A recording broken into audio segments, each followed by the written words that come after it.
Welcome back, everybody. I don't know how good you can hear me with this wind blowing, but beautiful, beautiful day out for sure. Hey, this episode we're going to talk about what kind of business do you want to have set up for you. Do you want small accounts, large accounts? Whole lot of landscaping needs involved, or just minimal, just mow, make it tidy and go? Do you want those speed routes? Ever heard of a speed route?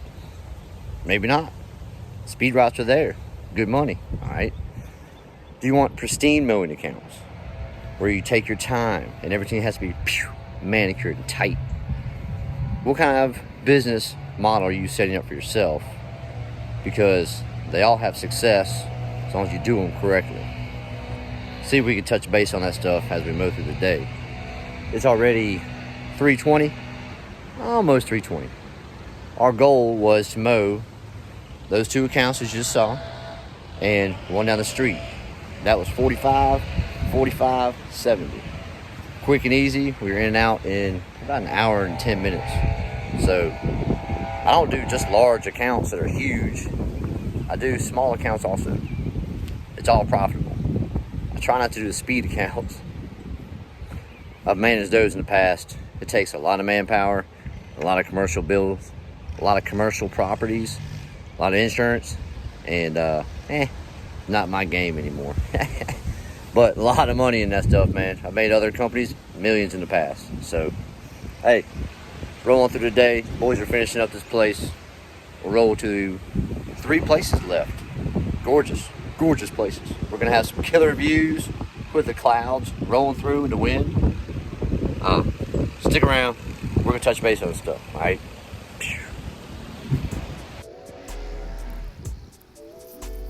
Today's video, we have a special treat. I'm back for a voiceover session. We're gonna go over a whole lot of important things, so don't skip forward during the footage. Just sit back, relax, hang out a while.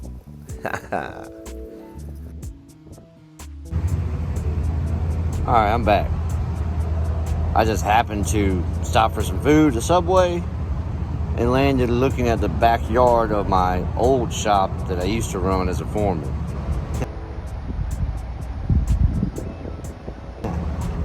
Let's talk about their business model, all right? So he came out the gate going after HOA properties, large HOA properties, all right? And he landed them. Great salesman. He could sell anything to anybody, all right? And that's his business model. Now, that's not how he started. He bought that company small, all right? He bought a whole bunch of residentials, 2 or 3 mowers set up, and 2 employees with a gig, all right? So when I came on staff as a foreman, I already knew him. I already worked for him for 3 years at a different large company as that foreman. So I kind of went from there to there, no biggie. He knew what I could do. He sold the work. We ran the crews, built it up to like 15 people, all right? Big money in HOAs. Big headaches in HOAs. If you ever done HOAs, headaches, nonstop, meetings, nonstop, all right? That's one of the examples of your business model. Go out to those large apartment complexes, those big, huge communities with 84 homes that all look the same, with miles of edging, miles of blowing, and tons of beds, mulching, weeds, trimming, snow, plowing, everything. Millions to be made. That's example 1, I guess. I'm gonna grab food. We're gonna head across town to these 2 beautiful properties that you've been to before. Check out those Japanese maples. See how they're doing. Yeah, let's roll. Alright, so that example we just looked at, they make a lot of money. Big corporation. Nah, not corporation, but big company, alright? A lot of employees, a lot of expenses. The second one we're going to talk about now was those 2 little properties that you just saw me at. In my mind, those are kind of easy peasy residential speed cuts. All right. Now these two here are pristine cuts. Everything has to be perfect. So it's that one and the one down the street. They're not real big. You don't need these big mowers. You don't need to have a $15,000 mower to do these properties pristine cuts. I would do them with a 36-inch walk behind for the same amount of money. Doesn't matter to me. I just happen to have the big stuff. Makes it quicker, easier. So, hey, if you have a 36-inch or 48-inch walk behind and you want these big properties, don't be scared to take them. It's just work. It's just, the mower does most of the work, right? Honestly. Anyways, try to get some footage here. See if we do. Maybe we do, maybe we don't. So, you know, you got pristine residentials and you got just your normal residential. Both two different clientele to go after, but I have them all on my route. So, yeah.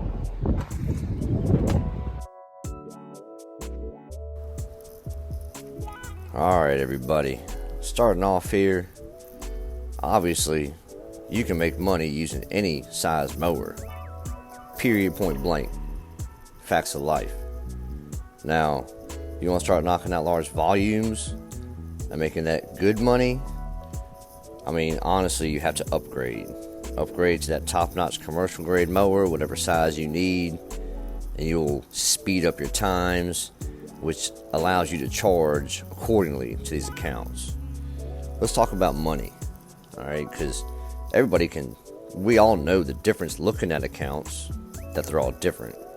But let's talk about the money involved and why, in my opinion, I have certain preferences on what accounts I get, all right? The one we're on now, as you're looking around, all these bushes, mulch beds, they all need tending to on a regular basis.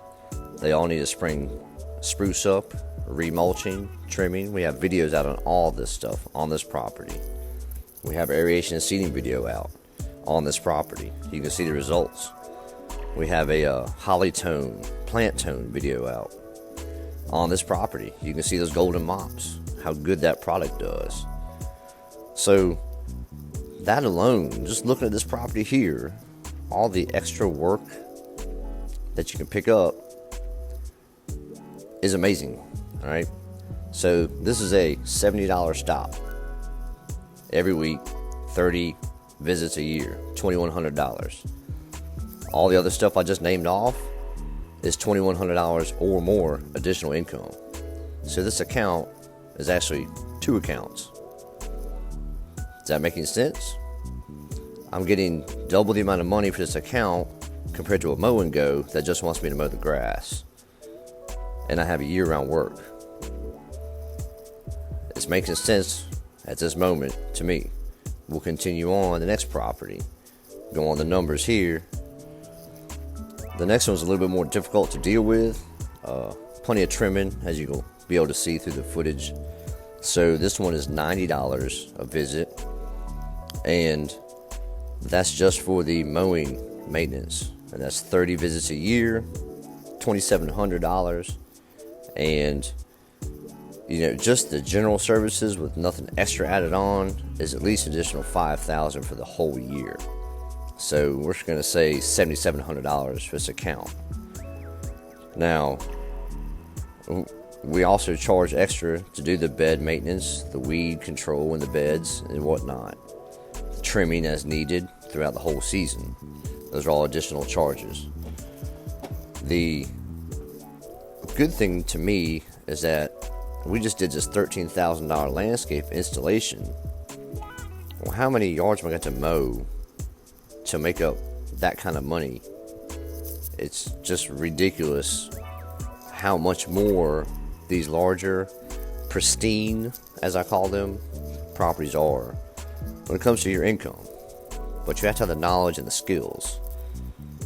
I mean, not everybody's going to take a zero-turn large mower on these banks and hills and be able to save the time that I do. But like I said before, I'll do this whole property for $90 with a 36. I don't care. I just won't be able to do as many that day. still have the extra income involved throughout the whole year. We also have an additional landscape project coming up here in that back wood line you saw. Go back in the footage and look at that back wood line. They want a layered, tiered hedgerow with slate stones, take down trees, the whole works. We'll squeeze that in. Good money, in my opinion. You're going to hear it throughout the rest of the video. I'm going to talk to you about numbers on these voiceover sections. Alright? So take a look. The aeration and seeding was expensive because the seed was expensive. The rental equipment was expensive. I don't specialize in that, but I do offer it. Roll up here. You'll see how nice the landscaping turned out that we installed. Be sure you go back and check out that video series. Got Japanese maples being planted, a couple different varieties, a whole lot of evergreens installed in that video series. And you'll see the steps we take here to make everything perfect. Because this is where we are. Those are the accounts I wanted. Here's a little look real quick, and then we'll get back to some more live on one-on-one talk. It would actually be a perfect time for you to, go to the section where it says subscribe. And if you've enjoyed any of my videos, hit that subscribe button. It's really going to help us out. And, yeah. Hit that like button, too. So that turned out pretty good.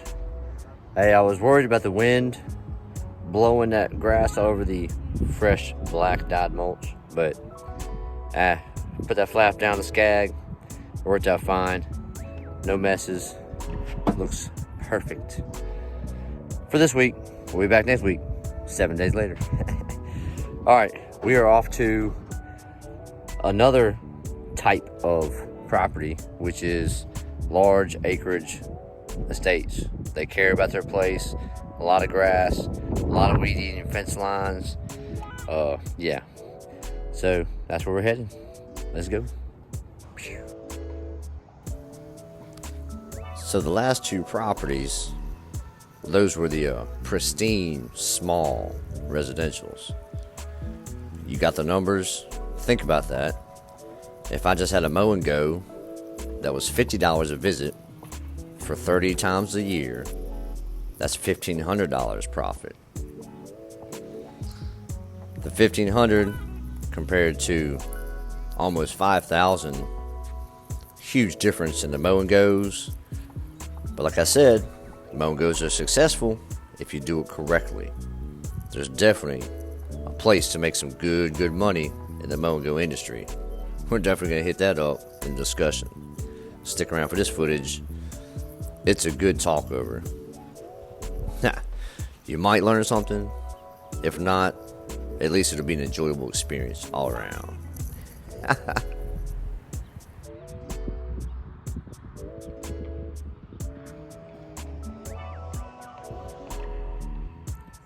Yeah, last stop of the day, the log home. Definitely one of my favorites, and the clients are totally amazing. Love them to death. All right. Look, like I said in the past, I've been blessed with amazing clients. They understand how hard we work out here to make it as perfect as we possibly can, dealing with Mother Nature. And yeah, it's the effort you put into life, the way you treat people, it matters.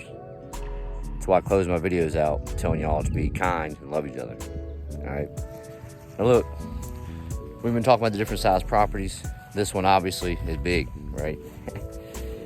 So I'm not gonna come out here with a 36 inch, 48 inch. Not to say I haven't in the past. I've mowed 28 miles worth of soccer fields with a walk behind just to get this business started. So you guys know how I feel about it. You do what you gotta do to get everything started, and then you just tweak your way through the experience. That's why we're talking about these different accounts and how to structure your business and see what you want to do. I've found that the more pristine accounts with lots of mulch beds, lots of plants. They all have extra work throughout the entire season, the whole year. They can keep you busy. And the mow and goes, that's what they are. So if you're content just mowing grass and not doing anything else, those are perfectly fine, good money makers, you know. But if you want to start working year round, making that same steady $10,000, $12,000 a month, solo or with one helper, pick up all these extra nights accounts, because that's where the extra money is. The log home, the wintertime we did a huge stone project. I have a whole series of videos on laying fabric, putting decorative rock in, and he's also on the list to get a beautiful little creek bed on this. I have a nice little creek bed going down here to the fence line. I think we're gonna put a nice big weeping willow there. That's what I think. But they have a natural spring, and all the puppies keep getting into the water. The water's not good when it's just sitting around, so we're gonna get rid of that water area. The bigger the property, the more work you're gonna have in the wintertime. Even clearing wood lines. All right, see all those woods behind me? There's wood lines everywhere. Even if you're in the city, alley wood lines. You know what I'm talking about. So, hey, we're gonna finish the day off with this big property and see if I can set up the camera somewhere where it's cool. I'm sure I can. Check back in. The mow and go. Quick cuts. All you gotta do is chop down the grass. No one's ever gonna ask. That is a lot of the larger properties around. There's nothing wrong with those properties. If you have a big mower, especially one like this Scag Turf Tiger 2 that has the drive shaft, the drive shaft will handle some tall, thick stuff and still let you fly through it. Those are called my large speed accounts, residential. So let's talk about the numbers on this property real quick. The log home by myself takes me a little bit less than 3 hours to do, so I have it bid at $200. Now, I'm going to double cut it majority of the time, and you know, the homeowner actually sent me a text message saying, "Hey, Randall, not trying to bother you, but our granddaughter's coming in. We want the grass extra short this weekend. You know, we don't like snakes, and I've found a very, very large copperhead snake in this yard last season. Ever since then, it gets cut short, and if you do tall turf fescue, you know that's some thick stuff to cut short. Hey, the price doesn't change just because I'm going to double cut it and cut it short. You know, that's on me to make the property look good every single visit. So we have 200 times 30 visits. That's $6,000 rounded about. I'll skip a week here and there to help him out as much as possible. So $6,000 just for mowing the grass, upkeep on the property. And you'll throw in additional here and there, $1,500 of trimming, cleanups on the bushes and shrubs up here around the log home itself. So $7,500. We did this decorative rock install, which we have a whole video series of, like I said. And that was, what was that, about $6,400 I think it came out to, for over 20 tons of stone. The creek bed project coming up is another $5,400, I believe, with the trees involved. If you can get these large, pristine accounts that people really want to spruce up and really want to enjoy for the rest of their lives, that's where I like to step in and make these people extremely happy for the next 20, 30 years of their life.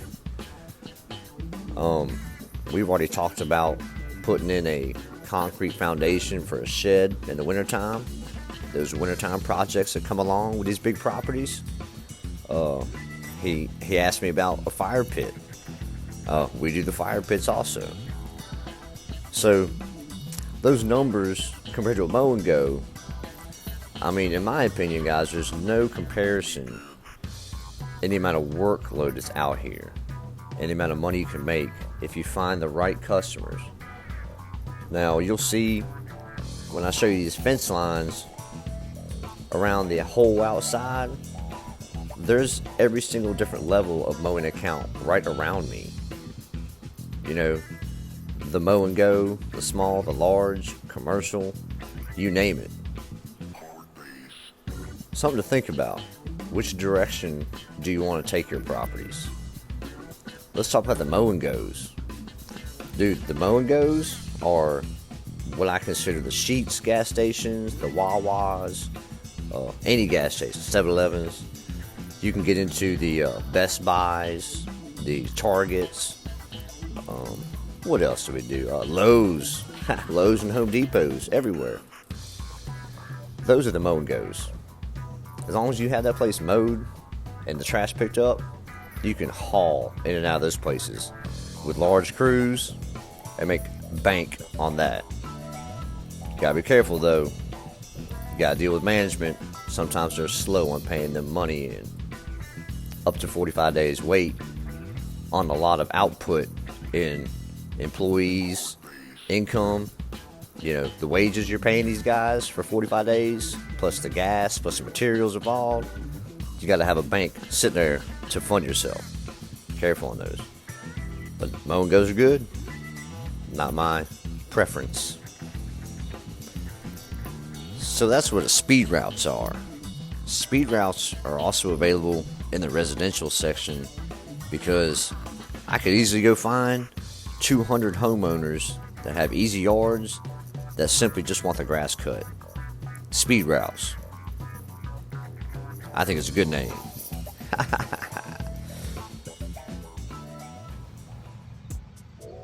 Tell you one thing. If you're going to do large properties, you better think about them fence lines. They're just now finishing the fence line right now. So, yeah, when you're looking at all this stuff, make sure you're not going to overwork yourself on these big properties. Price them correctly and turn them down if they don't want to pay that price. Simple as that. A lot of work, a lot of walking, a lot of gas. Hey, I'm going to drive home, check out this video, make sure that I covered all the points, and I'll check back with you guys when I get back to home base. All right? Whew. Today's route was 3 commercial properties, 3 mow and go residentials, the 2 pristine residentials, and the large pristine acreage account. I'm pretty sure I covered all the bases that we need to talk about. That route right there was 9 properties, and the 3 of us brought in $760 for the day. Like I always say, be good if you can, be kind always, and love each other, Elite Landscape style.